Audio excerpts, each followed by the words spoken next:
प्यार के मामले में मैं कभी भी सफल नहीं रही। मैं काफी रोमांटिक हूँ, लेकिन फिर भी मेरे रिश्ते एक के बाद एक टूटते रहे और मैं दुख और निराशा में डूबती चली गई। मैं ऐसी रोमांटिक पार्टनर रही हूँ जो हमेशा अपने साथी के भले के बारे में सोचती है। हालांकि मुझे लगता है कि मैं खुद किसी की जिंदगी में इतनी ज्यादा अहमियत नहीं रखती थी कि वे हमेशा के लिए मुझे अपनी जिंदगी का हिस्सा बना सकें। इसने मुझे बहुत दुख दिया और रोने पर मजबूर किया। फिर भी बार बार की कोशिश करने पर मुझे प्यार में असफलता ही हाथ लगती रही। मेरे कई साथी बदले, लेकिन सबके साथ रिलेशनशिप फेल ही रही। मैंने अपने साथियों को काफी समझाने की कोशिश की कि क्यों हमें साथ रहना चाहिए, लेकिन उनमें से किसी ने भी कभी इसमें रुचि नहीं दिखाई। मैं किसी ऐसे व्यक्ति से शादी करना चाहती थी जिसे मैं पहले से जानती हूँ। लव मैरिज का कॉन्सेप्ट मुझे काफी पसंद था। वहीं अरेंज्ड मैरिज में किसी अनजान के साथ जीवन शुरू करने के विचार पर मुझे भरोसा नहीं था। मुझे बाद में एहसास हुआ कि मैं अच्छा साथी तलाशने के लिए कितनी व्याकुल थी और इस वजह से मैंने अपना आत्मसम्मान व आत्मविश्वास तक खो दिया था। मैं जब खुद की इस परेशानी को समझने की कोशिश कर रही थी, तभी मेरी माँ ने लड़का ढूंढना शुरू कर दिया, क्योंकि मेरी शादी की उम्र हो चुकी थी।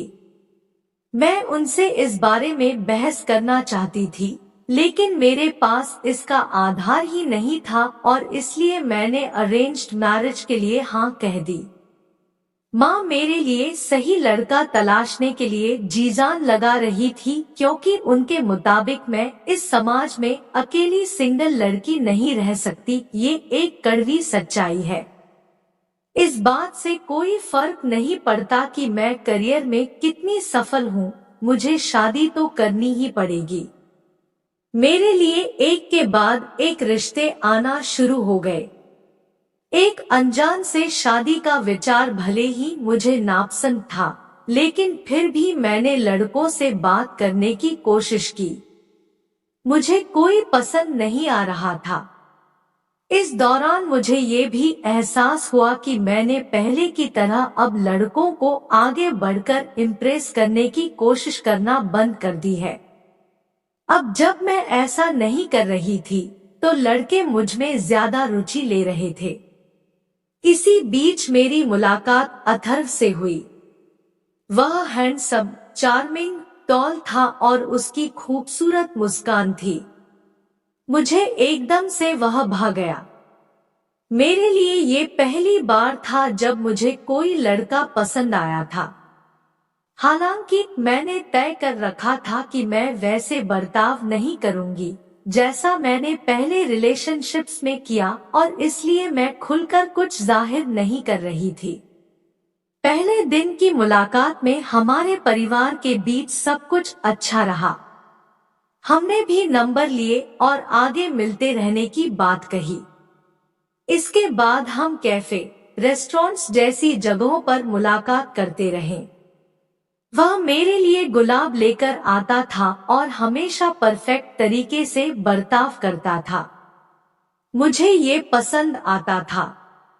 हमें मिलते हुए 3 महीने हुए तो मैंने उसे अपने पुराने रिश्तों और अनुभवों के बारे में बताया।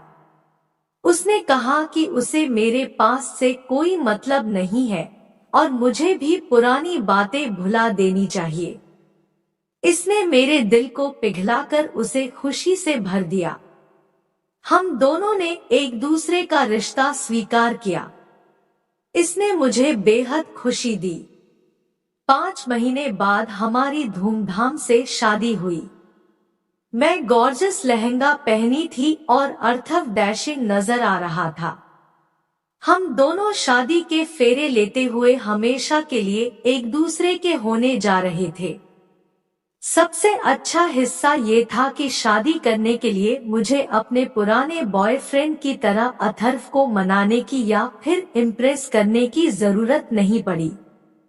हम दोनों के बीच सब कुछ स्वाभाविक तरीके से हुआ। हमारी शादी को 3 साल हो चुके हैं और ये शायद बताने की भी जरूरत नहीं कि मेरे लिए ये विवाह जिंदगी का सबसे अच्छा फैसला साबित हुआ है। अर्थव के साथ रहते हुए मुझे समझ आया कि असल मायने में कमिटेड रिलेशनशिप और प्यार का मतलब होता क्या है।